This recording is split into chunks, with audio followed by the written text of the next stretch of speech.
বরিশালের সাবেক মেয়র ও মহানগর আওয়ামী লীগের সাধারণ সম্পাদক সেরিনিয়াবাদ সাদিক আব্দুল্লাহর ৮ কোটি টাকা ব্যয়ে মায়ের নামে তৈরি করা পার্ক জুলুমের উদাহরণ হিসেবে দাঁড়িয়ে আছে।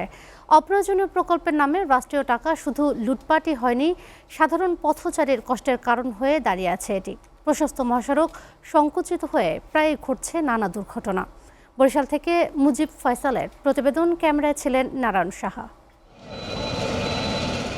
ঢাকা কুয়াকাটা মহাসড়কের বরিশালের সিএনবি রোডে ২০২২ সালে একটি পার্ক তৈরি করেন তৎকালীন সিটি মেয়র ও বরিশাল মহানগর আওয়ামী লীগের সাধারণ সম্পাদক সেরিনিয়াবাদ সাদিক আব্দুল্লাহ। তার মা শাহানারা বেগমের নামে পার্কটির নামকরণ করেন। তবে নির্মাণ শুরু থেকেই মহাসড়ক দখলে নিয়ে নিয়ম নীতির তোয়াক্কা না করেই পার্ক করার অভিযোগ স্থানীয়দের। আওয়ামী লীগ তো জুলুমের শেষ নেই, বলে কয়ে শেষ করা যায় না। কারণ এত অত্যাচার করছে যে তারা সরকারি রাস্তার উপরে তার ব্যক্তিগত মায়ের নামে পার্ক করছে।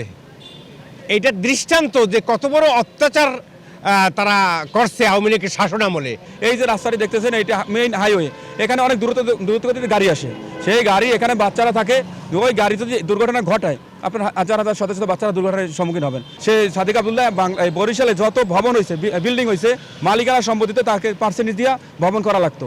নির্মাণের পর প্রশস্ত মহাসড়ক হয়ে যায় সংকুচিত। এ কারণে প্রায়ই ঘটে ছোট বড় দুর্ঘটনা। ৫ আগস্ট ছাত্র জনতার অভ্যুত্থানে বিক্ষুব্ধরা ভাঙচুর চালায় সেখানে। এই নিয়ে ক্যামেরার সামনে কথা বলতে রাজি হননি নগর ভবনের কেউই। একবার সড়কের উপরে এই পার্কটি স্থাপনের ফলে চৌমাথা একবার তাওয়া রেস্টুরেন্ট হইতে একবারে নতুল্লাবাদ পর্যন্ত যানজটের সৃষ্টি হয়। এখানে ব্যাপক টাকার চাঁদাবাজি হয়েছে। আমার মনে হয় এটা ভুল প্ল্যানিং এ এই পার্কটা করা হয়েছে এবং রাস্তাঘাটে এখানে মারাত্মক লেভেলের যানজটের সৃষ্টি হয়, মাঝে মাঝে অ্যাক্সিডেন্ট হয়।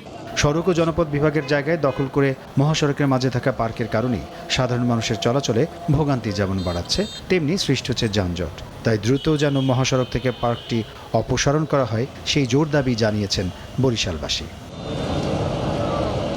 এসিটিভি নিউজ ডেস্ক।